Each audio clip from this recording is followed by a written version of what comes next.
हरे भरे जंगल में एक सुंदर सा पीला पक्षी रहता था। उसका नाम सुनीला था।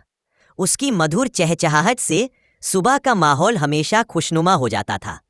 उसी जंगल में एक चालाक लेकिन थोड़ा आलसी कौवा भी रहता था, जिसका नाम काला था। काला अक्सर खाने के लिए इधर उधर भटकता और दूसरों के घोंसलों से अंडे या अनाज चुराने की कोशिश करता, जबकि सुनीला खुद मेहनत करके दाने चुनती और अपने घोंसले में जमा करती। एक दिन गर्मी बहुत तेज थी। जंगल का तालाब सूख गया और खाने पीने की दिक्कत हो गई। सुनीला ने पहले से ही अनाज जमा कर रखा था, लेकिन काला पूरे दिन इधर उधर उड़ता रहा और उसे कुछ खास नहीं मिला। शाम को भूखा प्यासा काला सुनीला के घोंसले पर पहुंचा। उसने देखा कि सुनीला अपने बच्चों को दाना खिला रही है। काला का मन लालच से भर गया। उसने सोचा, अगर मैं इस पक्षी को धोखा देकर अनाज ले लूं तो मुझे मेहनत भी नहीं करनी पड़ेगी। वह मीठे स्वर में बोला, सुनीला बहन, तुम कितनी समझदार हो। तुम्हारी आवाज भी बहुत प्यारी है और तुम बहुत दूर की सोचती हो। क्या तुम मेरे साथ अपना अनाज बांट सकती हो?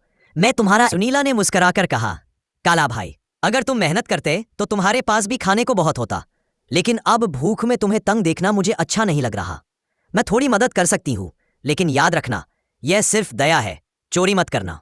कौवे ने वादा किया, लेकिन उसका लालच कम नहीं हुआ। उसने आधी रात को चुपके से सुनीला के घोंसले से दाने चुराने की कोशिश की। तभी सुनीला जाग गई और बोली, काला, मेहनत से कमाया हुआ दाना चुराना सबसे बड़ी मूर्खता है। तुमने मेरी दया का गलत फायदा उठाने की कोशिश की है। अब मैं तुम्हें और मदद नहीं कर सकती। काला शर्मिंदा हो गया। भूखा रहकर उसने पूरी रात सोचा और अगली सुबह उसने फैसला किया कि वह भी खुद मेहनत करके खाना जुटाएगा। धीरे धीरे उसने दाने इकट्ठा करना शुरू किया। कुछ ही दिनों में काला भी उतना ही खुश रहने लगा जितना सुनीला। उसने समझ लिया कि सच्चा सुख मेहनत और ईमानदारी से ही मिलता है, दूसरों की चीज चुराने से नहीं। कहानी से शिक्षा, मेहनत और ईमानदारी से जीवन जीना हमेशा बेहतर है। दूसरों की चीज हड़पने से सिर्फ शर्म और दुख मिलता है। हमारे चैनल को लाइक शेयर सब्सक्राइब जरूर करें। धन्यवाद।